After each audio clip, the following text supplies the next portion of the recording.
Alright guys, we are going to talk about number 3 on the test now. As you can see on the screen here, it's the Atwood machine created by a hanging mass of 7 kg on the right side of the pulley, with 3 kg mass on the left, and a pulley seen below. The pulley has got a mass of 4 kg and a radius of 20 centimeters. First thing we have to do is draw the extended force diagram. Let's do that first. And here we go. So, let's make sure I get plenty of room here. Alright. So, we've got a pulley. Let's go ahead and describe that there. We've got mass here. We've got mass here. Okay. Now, it doesn't specify in the problem specifically what these are, but as they are all different objects, it makes sense to kind of name them. So I'm going to call that 1. I'm going to call that 2. I'm going to call that cylinder. Whatever works for you. I've made jokes before, but it is true. You could technically name them actual names. It's just kind of really to separate the fact that they are different things. On our given here, we'll say we know that mass 1 has 3 kilograms. We know that mass 2 has 7 kilograms. We know the mass of the cylinder is 4 kilograms. We know that the radius of the cylinder, I believe, is 20 centimeters. Let me check to make sure that that is true on the problem.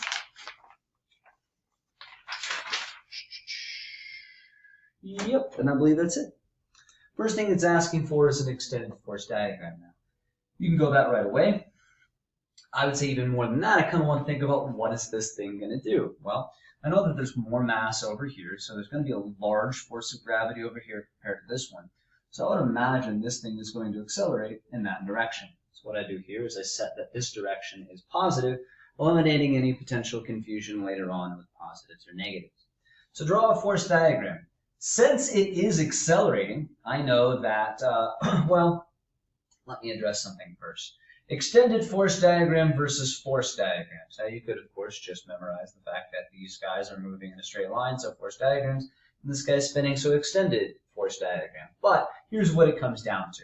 The cylinder, we do expect to have an angular acceleration. We expect it to spin, not just spin, but the speed of while it does it.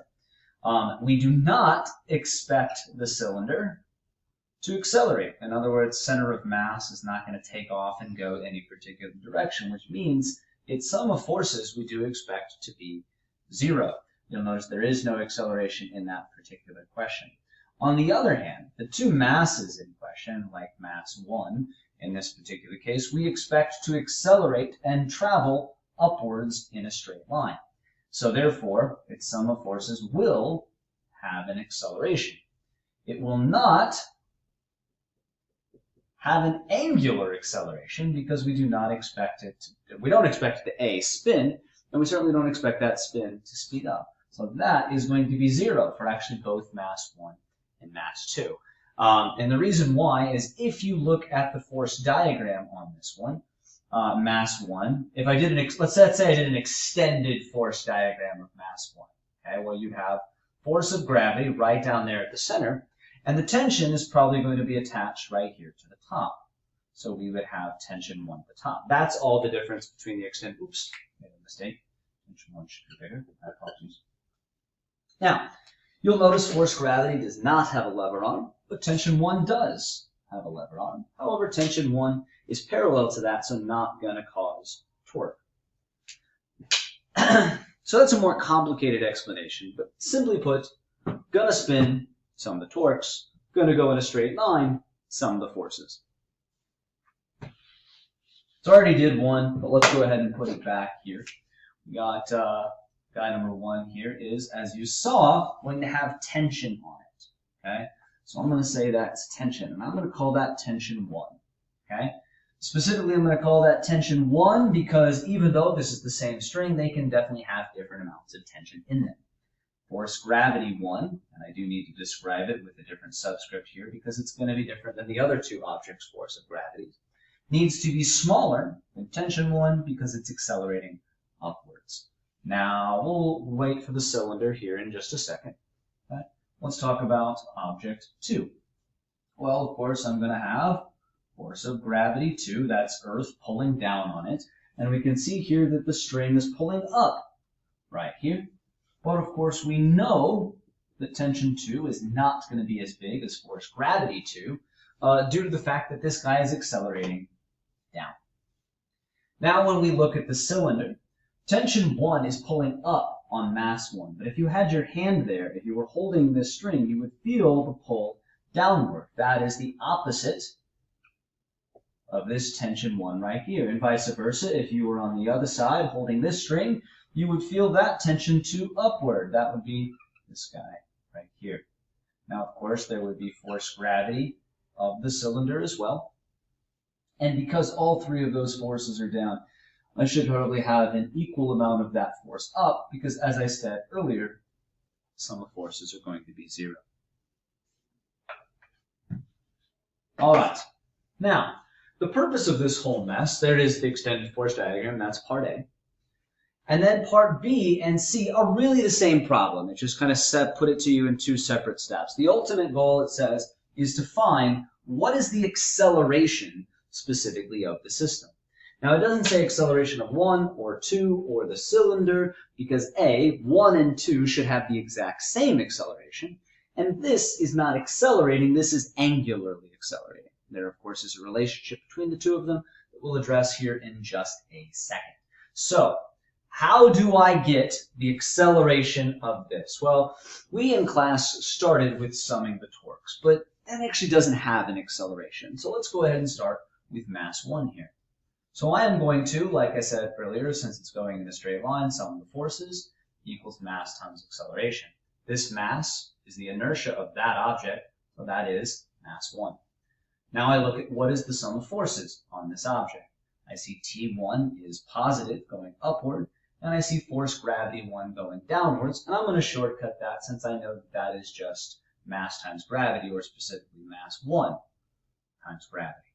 There is the sum of forces, those two, and that is this guy right here, so it's equal to that's inertia times acceleration.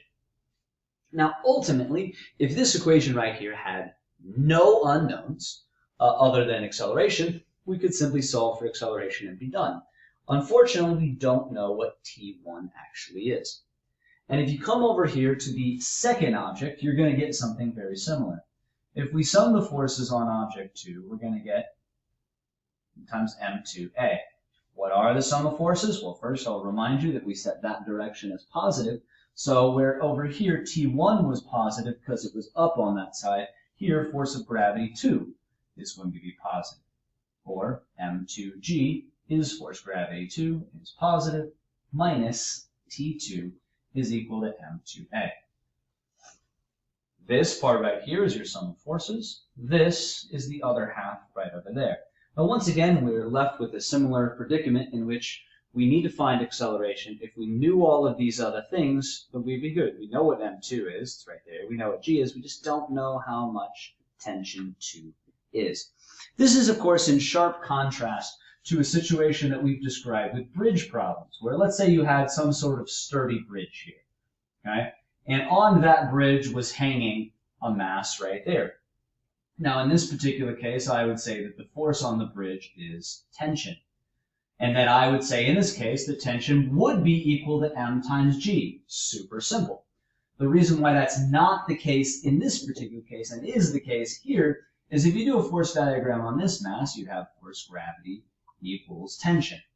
That is because it's not accelerating. It's at a constant velocity, so those two are equal. These two are always equal because of third law, but since it's not accelerating, that makes that really nice.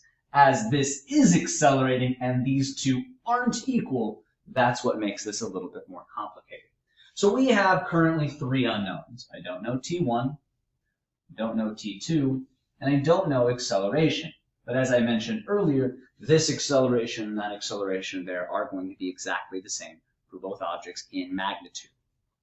Okay, so this is where we're left with, I've got 2 equations with 2 unknowns. Where could I go to get the other one? Let's go ahead and sum the torques for this guy. Now when we sum the torques for this guy right here, the first thing you must do is place a fulcrum. I'm going to place it right there at the center. That's easy. That's where it's going to spin. Since I have placed it at the center, that means force normal and force gravity of cylinder have no lever arm whatsoever. So since they have no lever arm, they're not going to cause torque. So right here, run myself out of room. sum of the torques equals I alpha, this is where it's going to angularly accelerate. What are the sum of torques? Well, this guy is 0, this guy is 0, so we're just left with these two. Tension 2 is causing a torque because of that lever arm of R right there, and torque 1 also has a lever arm of R right there. So I'm going to go ahead and sum the torque 2. Now you'll notice I put a positive torque 2 and a negative torque of 1. This actually is counter to what I usually tell you, because this is making it go clockwise, which is typically negative, but I've made it positive because of my setting of direction that I did right over here. And this is equal to I alpha. Every single one of these values right here is going to expand into something else. Torque, of course, is equal to lever arm times the force times the sine of the angle. That angle, as you can see here, is 90 degrees, so I'm just going to make that times 1. Torque of tension 1, so I go minus, again, we go lever arm, distance from the fulcrum to the force is R, times the force, times, look at that angle, also 90 degrees, so times 1. Since I said this is a cylinder, well, moment of inertia is always, we can knock that out, mr squared. It's just what fraction comes right up here. By the way, if you ever get the fraction wrong in this case, that's really not the end of the world. It's not that big of a deal. Of course, you can get the answer wrong, but it's a small mistake. So there's 1/2 because it's a cylinder.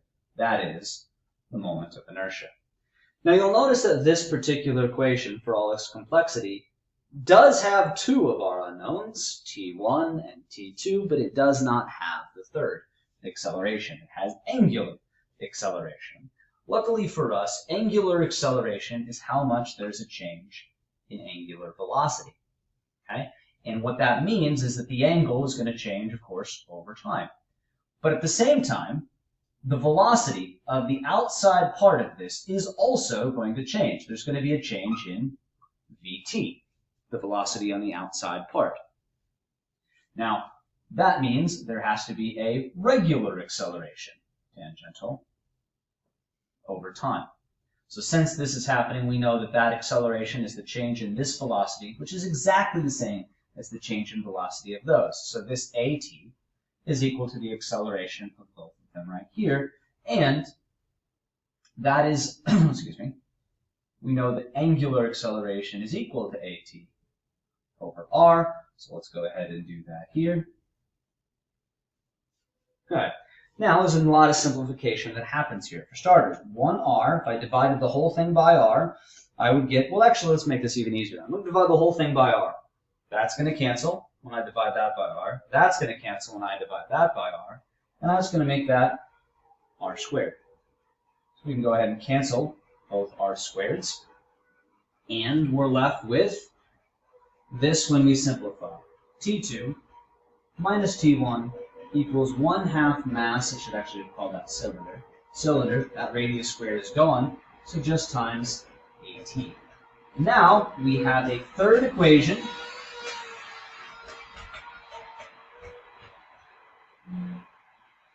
We have a third equation with the exact same unknowns. We don't know T2, we don't know T1, and we don't know acceleration. We don't know T1, we don't know acceleration, we don't know T2, we don't know acceleration. So this is where the physics gets off, and now we start the math process right here.